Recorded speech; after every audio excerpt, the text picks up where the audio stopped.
चलित वर्ष प्रथम थर पई राज्यर दशहरा दुर्गा मेढ़ को 7,01,40,000 टंका आर्थिक अनुदान राशि प्रदान करने निमंते निष्पत्ति निया जाइछि।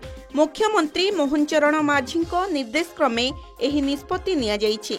राज्यर समुदाय 1,085टी दशहरा दुर्गा मेढ़ को एही सहायता राशि प्रदान कराजिबो। दुर्गा मेढ़ को 3 गोटी वर्गरे विभक्त करा जाई आर्थिक अनुदान राशि प्रदान कराजिबो बोली सूचना रहिछि।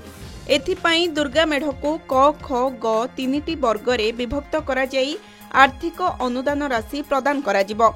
क वर्गरे ऐतिह्य संपन्न दुर्गा मेढ़ एही वर्गरे 215टी मेढ़ को 2,17,15,000 टंका प्रदान कराजिबो।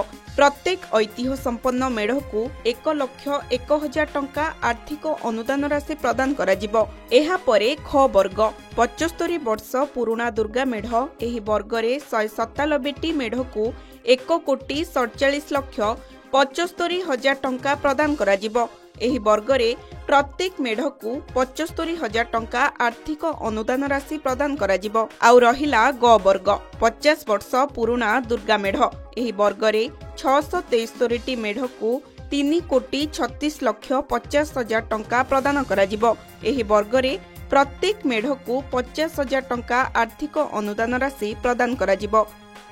ब्यूरो रिपोर्ट के न्यूज ओडिशा।